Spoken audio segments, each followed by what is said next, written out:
Hello guys, welcome to our channel 21 corners.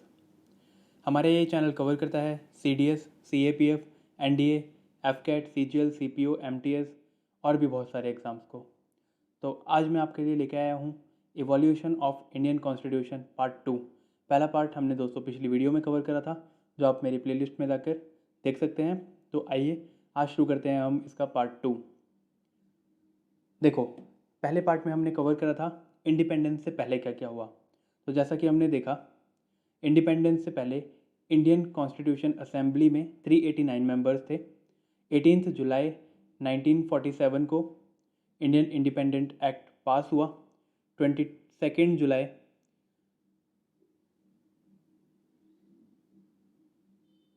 1947 को हमने अपना इंडियन फ्लैग सिलेक्ट करा और उसके बाद में 15 अगस्त को 1947 को हमने अपना पहला आज़ादी दिवस बनाया, यानी इंडिपेंडेंस डे बनाया।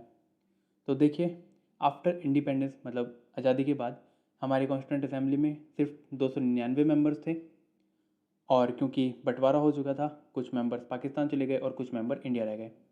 तो देखो, आगे शुरू करते हैं। देखिए, सबसे पहले इन्होंने क्या काम करा। इन्होंने सबसे पहले एक ड्राफ्टिंग कमेटी का गठन करा, जिसका गठन हुआ था 29 अगस्त 1947 को, 29 अगस्त 1947। तो इसके दोस्त 7 मेंबर्स थे। इन सातों मेंबर्स ने एक गाइडलाइन तैयार करी और एक आउटलाइन तैयार करी कि कॉन्स्टिट्यूंट असेंबली कैसे काम करेगी और किस किस विचारों पर या किस किस बेसिस पर काम किया जाएगा। तो एक आउटलाइन तैयार करी ड्राफ्टिंग कमेटी ने, ड्राफ्ट बनाया मेनली। तो इसके मेंबर्स कौन कौन थे? देखो, इसके पहले मेंबर थे Bhimrao Ambedkar, Alladi Krishna Swami Ayyar, N Gopal Swami, KM Munshi, Mohammad Saadulla, N Madhav Rao and TT Krishnamachari. देखिए दोस्त, ये जो एन माधव राय थे, इन्होंने रिप्लेस करा था, मतलब बदला था BL मित्तर को, क्योंकि BL मित्तर की अपनी ख़राब हेल्थ के कारण उन्हें कॉन्स्टिट्यूंट असेंबली से रिज़ाइन करना पड़ा। तो एन माधव राव ने उनकी जगह ज्वाइन करा। और देखो, ये जो TT कृष्णमाचारी है, इन्होंने रिप्लेस करा था DP खेतान को। तो देखो दोस्त, इसको एक याद करने का मैं सिंपल तरीका बता देता हूँ आपको, तो कि आप याद कैसे रखेंगे। देखो, इसमें जो है एन माधव राव, इसमें जो सरनेम है M से स्टार्ट हो रहा है, और इसमें भी अगर हम देखेंगे तो देखो BL मित्तर में ये भी M से इनका सरनेम स्टार्ट हो रहा है। तो ये हो गया हमारा इसका तरीका। और दूसरा ये देखिए, TT कृष्णमाचारी में ये K से स्टार्ट हो रहा है, और DP खेतान में ये भी K से स्टार्ट हो रहा है। तो इन दोनों के सरनेम में सेम सेम लेटर से स्टार्ट हो रहे हैं। तो अगर आपके सामने ऑप्शन आएंगे, आप इजी तरीके से इनको टैकल कर पाएंगे। तो देखो, इन्होंने अब क्या काम करा। इन्होंने ड्राफ्ट तैयार करा और इन्होंने अपना पहला प्रपोजल अपनी कॉन्स्टिट्यूंट असेंबली में रखा फैब 1948 में। लेकिन दोस्तों, इसमें बहुत सारी कमियां थी, बहुत सारी चीज़ों पे और काम करना था, तो ये एक्सेप्ट नहीं हुआ कॉन्स्टिट्यूंट असेंबली में। उसके बाद में इन्होंने क्या करा, इन्होंने और काम करा और डिस्कशंस किए, और फाइनली अक्टूबर 1948 में ये ड्राफ्ट, अक्टूबर 1948 में ये ड्राफ्ट फाइनली सिलेक्ट हो गया। तो दोस्त, आगे बढ़ते हैं कि इसके आगे क्या हुआ। इसके आगे देखिए, कॉन्स्टिट्यूंट असेंबली पूरी बन चुकी थी, कॉन्स्टिट्यूशन पे पूरा काम हो चुका था। फाइनली सारी चीज़ों पे काम होके एक कॉन्स्टिट्यूशन हमारा तैयार हो गया था। ये कॉन्स्टिट्यूशन तैयार कब हुआ? ये तैयार हुआ 26 नवंबर 1949 को। और दोस्त, इसी दिन कहा जाता है कि हमने कॉन्स्टिट्यूशन को अडॉप्ट करा। मतलब कि अगर हमसे कोई पूछे कि कॉन्स्टिट्यूशन अडॉप्ट कब किया गया, तो ये किया गया 26 नवंबर 1949। ये बहुत इंपॉर्टेंट है। और देखो, जिस दिन ये बना था और फाइनली अडॉप्ट हुआ था, उसी दिन ये 3 चीज़ें, सिटीजनशिप के प्रोविज़न, इलेक्शन और पार्लियामेंट के प्रोविज़न, उसी दिन पास कर दिए गए थे, क्योंकि ये अल्टीमेट इंपॉर्टेंस थी, क्योंकि उसी टाइम से गवर्नमेंट स्टार्ट करनी थी हमारी इंडिया की। तो ये 3 तरीके के प्रोविज़न तभी स्टार्ट कर दिए। टोटल 15 आर्टिकल्स उसी दिन इम्प्लीमेंट कर दिए गए थे। और लेकिन क्या हुआ था, उसके बाद में जो भी बाकी के आर्टिकल्स रह गए थे, वो हमारे तैयार करे गए या फिर वो इम्प्लीमेंट हुए 26 जनवरी 1950। तो इसे ही हम कहते हैं डेट ऑफ इट्स कमेंसमेंट।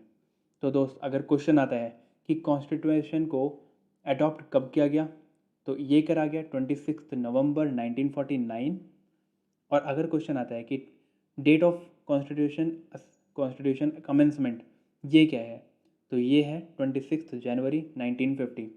अब देखो दोस्त, क्या हुआ था 26 नवंबर 1949 के बाद एक लास्ट मीटिंग हुई थी 24 जनवरी 1950 को। इस मीटिंग में क्या क्या हुआ था?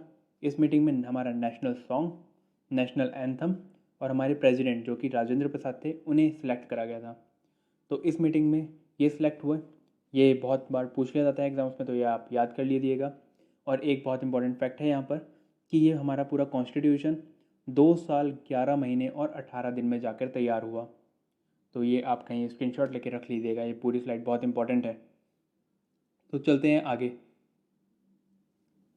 देखो, जो कॉन्स्टिट्यूशन था जब बना था, मतलब कि 26 जनवरी 1950 को जब ये अडॉप्ट एक कमेंस हुआ था, तो उस टाइम पे इसमें पार्ट्स थे 22, आर्टिकल्स थे 395 एंड शेड्यूल्स थे 8।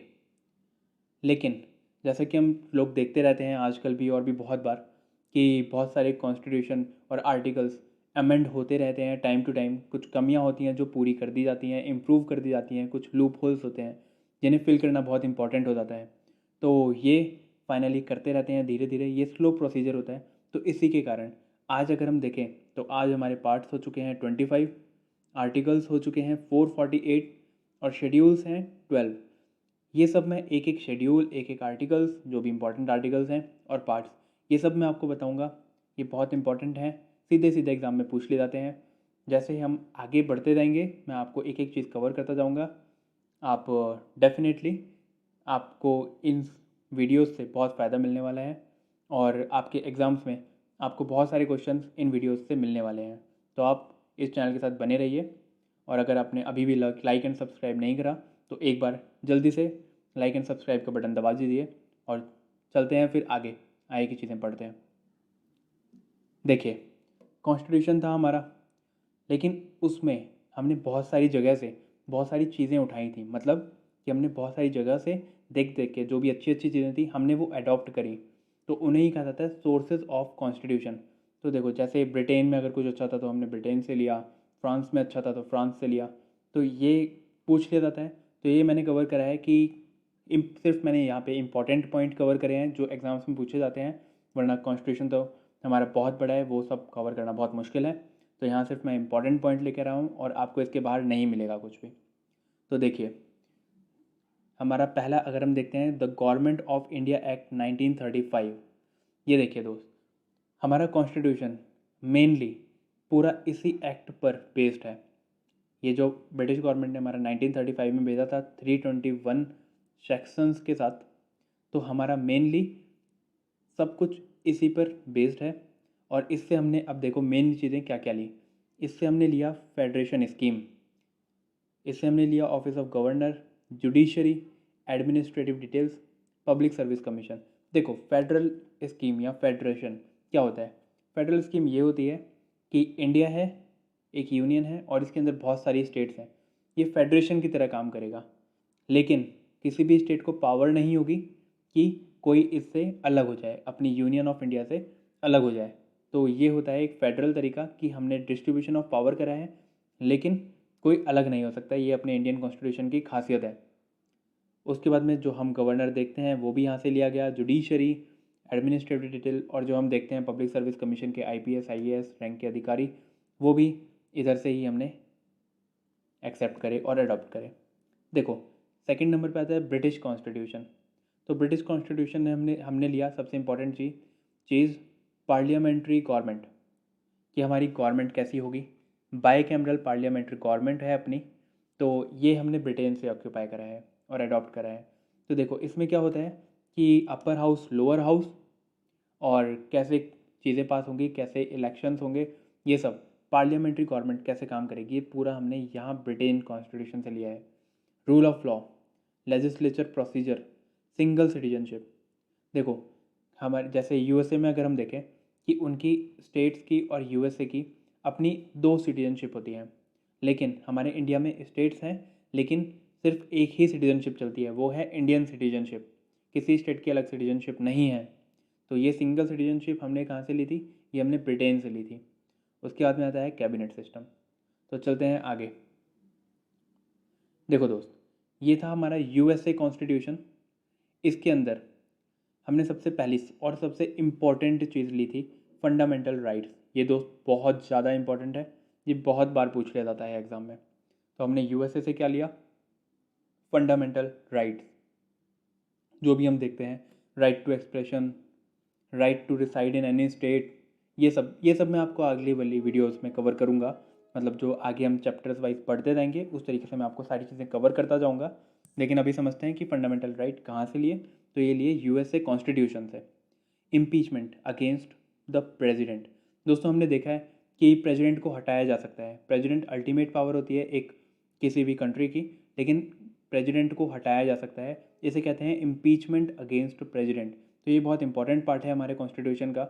और ये हमने कहाँ से एक्सेप्ट करा या अडॉप्ट करा? ये हमने यूएसए से लिया है। तीसरे नंबर पर आता है जुडिशियल रिव्यू। जुडिशियल रिव्यू क्या होता है? ये होता है कि जैसे मान लो एक लॉ पास होता है लोकसभा से, राज्यसभा से, और फाइनली उस पर प्रेसिडेंट ऑफ इंडिया के साइन हो जाते हैं, वो एक लॉ बन जाता है।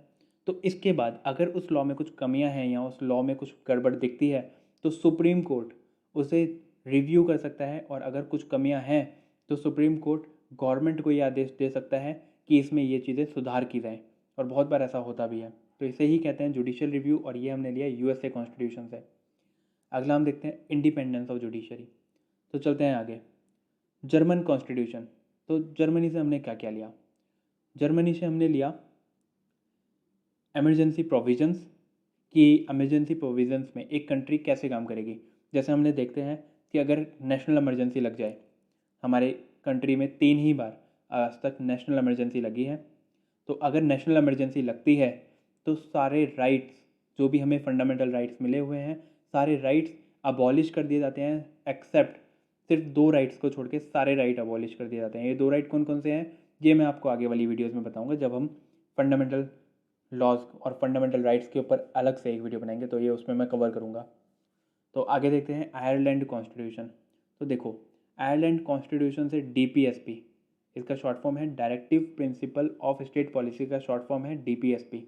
ये हमने आयरलैंड से लिया है। Methods of election of president, ये भी हमने आयरलैंड से लिया है। और nomination of 12 members of Rajya Sabha. देखो, राज्यसभा के अंदर 12 मेंबर्स हमारे प्रेसिडेंट इलेक्ट करते हैं, नॉमिनेट करते हैं। तो ये भी हमने आयरलैंड से लिया है। देखो, ये वाला बहुत इंपॉर्टेंट है, ये बहुत बार पूछ लिया जाता है। और एक फंडामेंटल राइट्स, ये दोनों बहुत बार एग्जाम्स में पूछ लिए जाते हैं। तो इन दोनों पे आप खास तौर से पढ़ लीजिएगा। आगे चलते हैं। आगे देखते हैं ऑस्ट्रेलियन कॉन्स्टिट्यूशन। इससे हमने 3 चीज़ें ली। ये क्या क्या है? Concurrent list, joint sitting of both houses of parliament, और लैंग्वेज ऑफ प्रियम्बल। देखो, कंकरेंट लिस्ट क्या होती है? दोस्तों हमारे इंडिया में 3 तरीके की लिस्ट होती है। पहली यूनियन लिस्ट, दूसरी स्टेट लिस्ट, और तीसरी कंकरेंट लिस्ट। यूनियन लिस्ट में सारे फैसले यूनियन गवर्नमेंट लेती है, मतलब कि सेंट्रल गवर्नमेंट लेती है, जो अभी बीजेपी है। स्टेट लिस्ट में सारे फैसले स्टेट गवर्नमेंट लेती है, जो कि हर स्टेट की अलग अलग गवर्नमेंट है, तो वो अपने फैसले खुद ले सकती हैं अपने लेजिस्लेचर और विधानसभा में जाके। और अगर हम देखें कंकरेंट लिस्ट, इस कंकरेंट लिस्ट में क्या होता है दोस्तों? इस कंकरेंट लिस्ट में कुछ ऐसे टॉपिक्स होते हैं जिन पे यूनियन और स्टेट मिलकर डिसीजन लेते हैं और मिलकर ही उनमें अमेंडमेंट करते हैं। तो उन्हें कहते हैं कॉन्करेंट लिस्ट। जॉइंट, उसके बाद में है joint sitting of both houses of parliament, मतलब लोकसभा और राज्यसभा की जॉइंट सिटिंग का प्रावधान। और लैंग्वेज ऑफ प्रियम्बल, यह हमने ऑस्ट्रेलियन कॉन्स्टिट्यूशन से लिया। अगला है रशियन कॉन्स्टिट्यूशन। तो इससे हमने लिया फंडामेंटल ड्यूटीज़। दोस्तों ये भी बहुत बार पूछ ली जाती है, तो ये बहुत इंपॉर्टेंट है। फंडामेंटल ड्यूटीज़, आज के टाइम पे हमारे पास 11 फंडामेंटल ड्यूटीज़ हैं, और इसका एक अलग ही पार्ट है हमारे कॉन्स्टिट्यूशन में, तो इसको हम अच्छे से कवर करेंगे। उसके बाद देखते हैं साउथ अफ्रीकन कॉन्स्टिट्यूशन से हमने क्या लिया। हमने इनसे अमेंडमेंट ऑफ कॉन्स्टिट्यूशन, मतलब कि कॉन्स्टिट्यूशन में अमेंडमेंट कैसे करना है, जो हमारा 2/3 मेजॉरिटी से होता है और इन सब चीज़ों से होता है, तो किस तरीके से करना है, ये हमने अडॉप्ट करा है साउथ अफ्रीकन कॉन्स्टिट्यूशन से। तो आज की वीडियो में मैं यहीं तक पढ़ा रहा हूँ आपको, सोर्सेज ऑफ कॉन्स्टिट्यूशन तक। हमारा कॉन्स्टिट्यूशन फाइनली तैयार हो चुका है। उसके बाद में अभी मैं आपके सामने कुछ क्वेश्चंस लेके आता हूँ, आप उनका आंसर करने की कोशिश कीजिए, और इसके बाद में कॉन्स्टिट्यूशन के पहले पार्ट से हम अगली वीडियोज़ में कवर करेंगे। तो देखते हैं क्वेश्चंस। देखो दोस्तों, पहला क्वेश्चन है, इन्होंने पूछा है टू डिस्टिंग्विश्ड जूरिस्ट कौन कौन थे जिन्होंने ड्राफ्टिंग कमेटी के अंदर भीमराव अंबेडकर के साथ काम करा था। तो दोस्तों ये कौन कौन थे, जल्दी से आप कमेंट बॉक्स में आंसर करिए।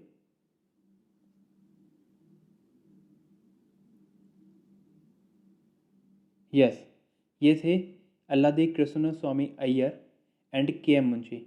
अगर आपको नहीं याद है तो आप वीडियो के शुरुआत में जाके इसकी स्क्रीनशॉट ले सकते हैं इसका, और आने वाले टाइम में याद कर सकते हैं। अगला क्वेश्चन देखते हैं। तो इस क्वेश्चन में इन्होंने पूछा है कि the constituent assembly of India was passed and adopted on which of the following days. Passed and adopted, मैंने आपको बताया था अभी वीडियो में पहले ही कि अडॉप्ट करा गया था 24 नवंबर 1949 को, और कमेंस करा गया था 26 जनवरी 1950 को। तो ये अच्छे से याद कर लीजिएगा, क्योंकि ये कभी कभी क्वेश्चन में कंफ्यूज करने के लिए पूछ लिया जाता है, तो आप ये देख लेना। उसके बाद देखते हैं अगला question. The national anthem was adopted by the constituent assembly on which of the following day. तो ये आपको अभी मैंने आपको बताया था थोड़ी देर पहले, तो इसका आंसर है यस,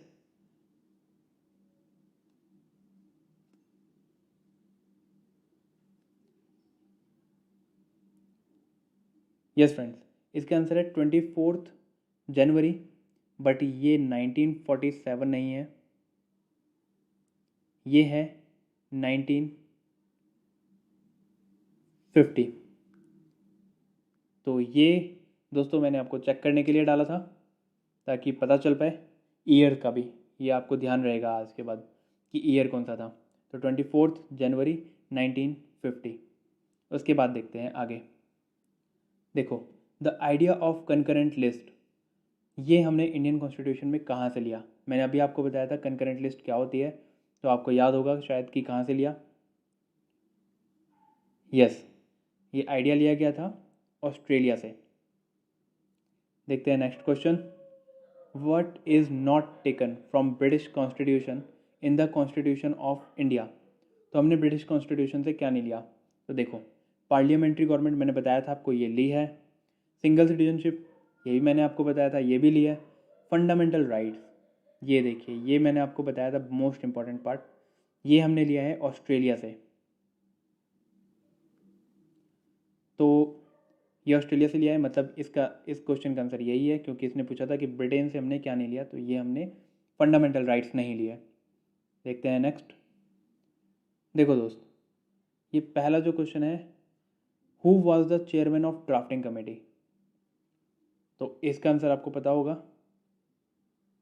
यस, ये बहुत सिंपल क्वेश्चन है, तो इसका आंसर है डॉक्टर भीमराव अंबेडकर। और देखो, अब एक अगला क्वेश्चन है जो पिछली वीडियो से रिलेटेड है। तो ये क्वेश्चन है, the constitution should give India dominion status was proposal in which plan. तो दोस्तों, ये अगर आपने मेरी पहली वीडियो देखी है तो उसमें आपको इसका आंसर ज़रूर मिला होगा। ये क्वेश्चन मैं आपके लिए नेक्स्ट वीडियो में इसका आंसर करूँगा। अगर आपको नहीं पता तो आप पिछली वीडियो में जाएं और उसे पढ़ें, आपको पता चल जाएगा। और आप मेरे को कमेंट बॉक्स में कमेंट भी करना, वरना मैं नेक्स्ट वीडियो में आपके लिए इसका आंसर बताऊंगा। तो दोस्तों, फिनिश करते हैं आज की वीडियो यहीं पे, आज का लेक्चर यहीं फिनिश करते हैं, और थैंक यू। एंड अगर आपने लाइक सब्सक्राइब नहीं करा है तो do like and subscribe, and दोस्तों शेयर करिए अपने फ्रेंड्स के साथ। थैंक यू, जय हिंद।